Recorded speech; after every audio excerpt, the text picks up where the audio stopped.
क्रिस्त में मेरे बहुमूल्य भाइयों और बहनों, आप सबों को जय यीशु।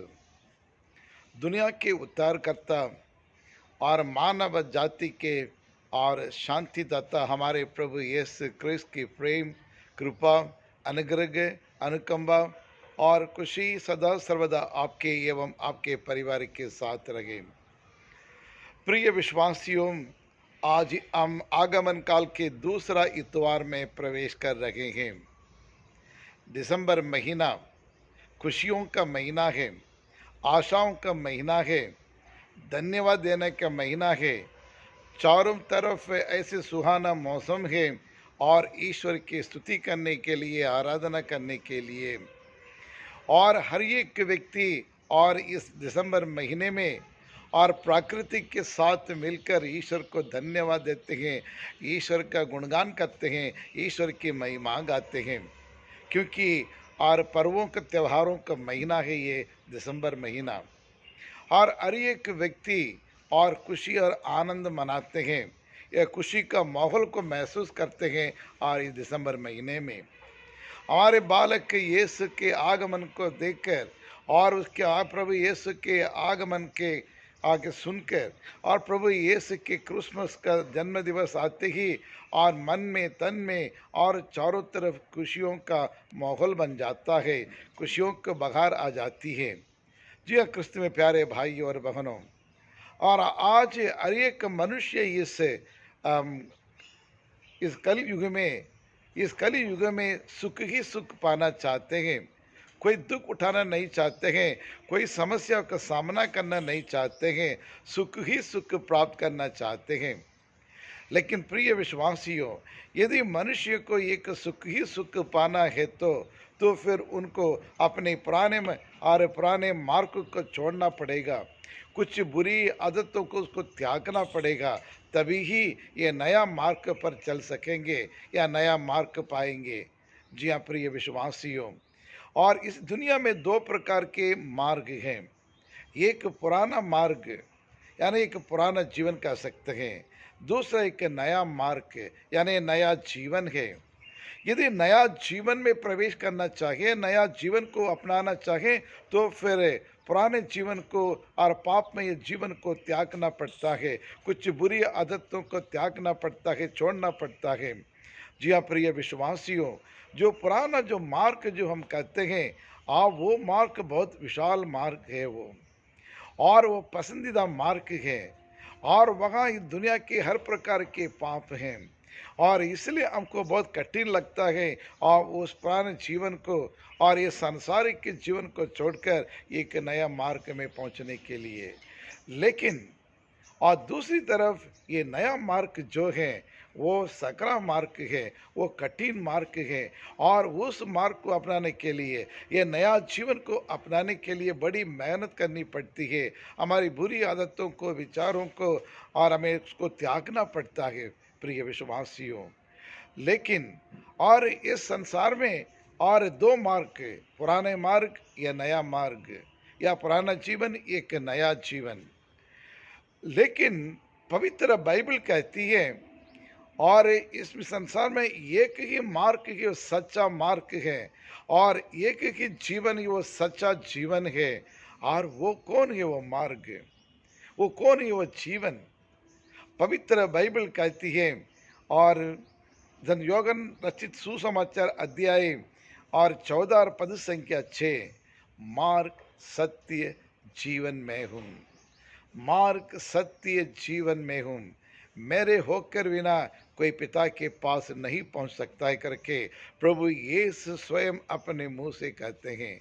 जी हाँ क्रिस्त में प्यारे भाइयों और बहनों, यदि हम में से हर एक व्यक्ति उस नया मार्ग पाना चाहे या उस नया जीवन ग्रहण करना चाहे, तो प्रभु यीशु को स्वीकार करना ज़रूरी है, प्रभु यीशु को ग्रहण करना ज़रूरी है। प्रभु यीशु स्वयं कहते हैं, स्वर्ग से उतरी हुई जीवंत रोटी में हूँ, जो इसको खाते हैं उसकी भूख नहीं लगेगी, और जो उसका लहू पीते हैं उनकी प्यास नहीं लगेगी। जो मुझ पर विश्वास करेगा उन्हें अनंत जीवन प्राप्त होगा करके प्रभु यीशु ने हमें ये दिखाया है, हमें बताया है और मार्ग दिखाया है। जी हाँ, क्रिस्त में प्यारे भाइयों और बहनों, आज माता कलीसिया और आगमन काल के दूसरा इतवार मना रही है। आज के तीनों पाठों का जो मूल सारांश है, और मन फिराव करना, मन परिवर्तन होना, रिपेंडेंस। और संत मती के सुसमाचार अध्याय 3 और पद संख्या 2 में हमें यही देखने को मिलता है।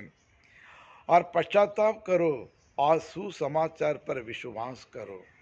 ये एक सुंदर संदेश है, और इसलिए और ईश्वर ने संत योहन बपतिस्ता को प्रभु का मार्ग तैयार करने के लिए, प्रभु का मार्ग सीधा करने के लिए और एक नबी के रूप में इस संसार में भेजा है।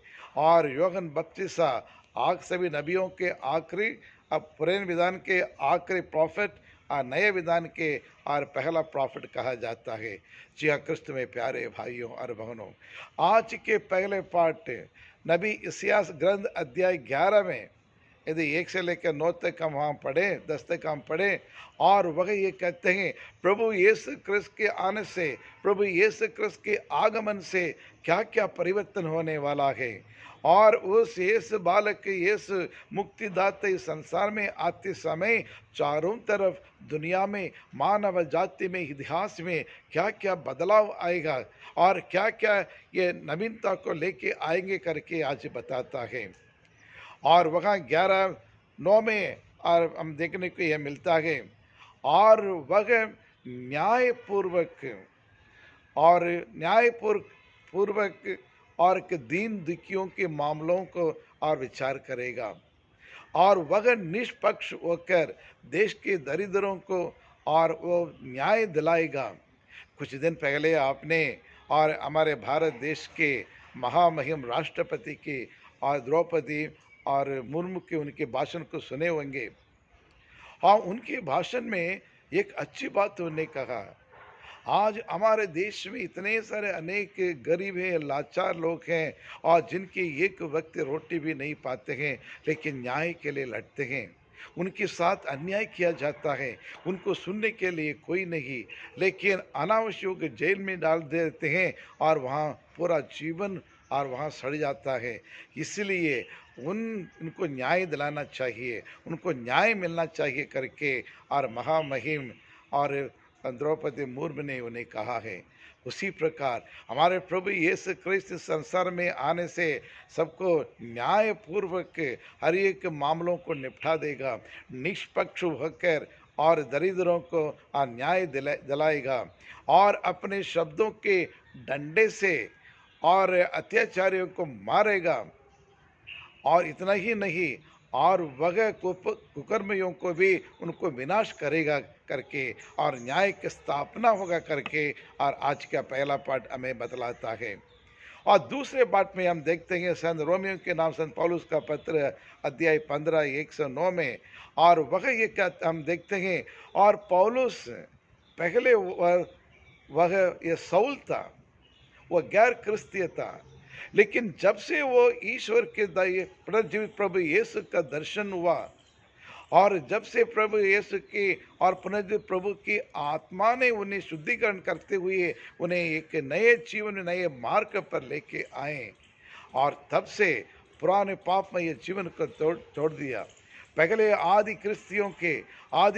कलीसिया की क्रिस्तियों की उन्हें बहुत खूब सताया, मार डाला है, लेकिन एक बार पुनर्जीवित प्रभु यीशु का दर्शन पाने के बाद, उनके आत्मा को ग्रहण करने के बाद उनका सारा जीवन बदल गया है, एक नया जीवन अपना लिया है, सौल से पौल बन गए हैं, और प्रभु के लिए मर मिटने के लिए और तैयार हो गए थे। और वह गैर क्रिस्तियों के बीच में जाकर ईश्वर की कृपा, ईश्वर का अनुकंपा और ईश्वर की दया के बारे में और उनको समझाते हुए, सुसमाचार को फैलाते हुए, और उन गैर क्रिस्तियों के भी और के मुक्ति के लिए और प्रभु ये संसार में आए करके प्रचार करते हुए, और पवित्र आत्मा की सहायता से उन गैर क्रस्तियों को भी मुक्ति का सहभागी बना दिया है। जी हाँ, क्रिस्त में प्यारे भाइयों और बहनों, और इसलिए माता कलीसिया आज के दिन में, आज के इस इतवार में आपसे और मुझसे कहते हैं हमें उचित ही तैयारी करनी चाहिए।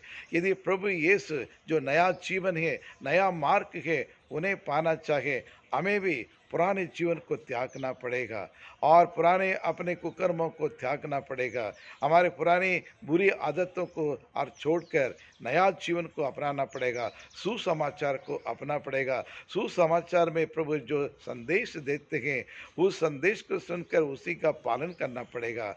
जी हाँ, क्रिस्त में प्यारे भाइयों और बहनों, हम इतिहास में हम देखते हैं कितने संत लोग ईश्वर को वचन सुनकर, ईश्वर के दर्शन पाकर उन्हें पूरे पुराने पापमय जीवन, सांसारिक जीवन उन्हें त्याग दिए हैं। सांसारिक जीवन मतलब घमंड, अहंकार, क्रोध, रंजिश, लड़ाई झगड़ा, मनमुटाव, बदलाव लेने की भावना आदि और दुर्गुणों को उसको मिटाना पड़ेगा, उसको त्यागना पड़ेगा।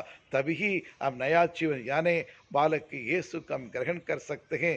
तभी हमारे हृदय, हमारे परिवार शुद्ध पवित्र होंगे, जहाँ प्रभु यीशु क्रिस्त आकर जन्म ले सकते हैं। प्रभु यीशु क्रिस्त गौशाला में नहीं और गिरजा में नहीं और ये क्रिब बनाते हैं उसमें नहीं, लेकिन आपके हृदय में, मेरे हृदय में जन्म लेना बहुत ज़रूरी है। आपके परिवार में, मेरे परिवार में, हमारे देश में जन्म लेना चाहिए। तभी परिवर्तन आ सकता है, तभी बदलाव आ सकता है, एक नया जीवन को अपना सकते हैं। जी हाँ, क्रिस्त में प्यारे भाइयों और बहनों, और इसलिए संत इग्नाशियस लोयाला को हम देखते हैं और सेंट फ्रांसिस जेवियर को देखते हैं, जिनका त्यौहार आज हम मना रहे हैं। और उनने भी और यही कहा है, और यदि मनुष्य को इससे क्या लाभ है, यदि वह सारा संसार को अपना ले लेकिन अपनी आत्मा को गवा दे। संत मार्क सुसमाचार 8 पद से क्या 26 में ये कहते हैं। Mark 8 versus 36। आप ये कहते हैं मनुष्य को इससे क्या लाभ है, सारे संसार का अपना ये धन दौलत, गाड़ी घोड़ी, प्रसिद्धि और ज़मीन सब कुछ अपने इकट्ठा कर लें, लेकिन अपने आत्मा को गवा दें, कोई मतलब नहीं है, सब व्यर्थ व्यर्थ है। तो आइए प्रिय विश्वासियों, मन फिराव करें, सुसमाचार पर विश्वास करें कि वही हमें मुक्ति देने वाला है, वही हमें नया मार्ग पर ले चलने वाला है। तो आइए हम प्रार्थना करें। हे सर्वशक्तिमान शाश्वत परमेश्वर, हम आपको धन्यवाद देते हैं और आपकी आराधना करते हैं प्रभु। और सारे संसार के सुख शांति प्रदान करने वाला परमेश्वर है। शांति के अमन बनकर, शांति के पैगाम बनकर इस संसार में आए हैं। आज मन में शांति नहीं है, परिवार में शांति नहीं है, समाज में, देश में, धर्म में और दुनिया में शांति नहीं है। जहाँ देखो लड़ाई झगड़ा है, जहाँ देखे मनमुटाव है, जहाँ देखे वहाँ बीमारियाँ हैं, अकाल है, लेकिन महामारियाँ हैं प्रभु। लेकिन सबको ठीक करने वाला परमेश्वर आप ही है, क्योंकि तू ही सर्वस्व है प्रभु। और इसलिए हाथ जोड़कर हमसे निवेदन करते हैं, हम सबों पर दया करें और इस आगमन काल में हम अपनी बुरी आदतों को, बुरे विचारों को और दुर्गुणों को दूर करने के लिए हमारी मदद करें प्रभु, ताकि हम ज्योति के बच्चे इंसान बन सके प्रभु। आपके बताए हुए मार्ग पर चलने के लिए हमें कृपा अनुग्रह प्रदान करें पवित्र आत्मा के द्वारा, और हमें अभिषेक करें प्रभु। नाना प्रकार की बीमारी से पीड़ित वालों को चंगाई प्रदान करें। जिस परिवार टूटा हुआ है, वहाँ एकता बनाए रखने के लिए, आपसी प्रेम में बंधे रहने के लिए हमें कृपा दे। यही प्रार्थना करते हैं हमारे प्रभु यीशु क्रिस्त के द्वारा। आमीन आमीन।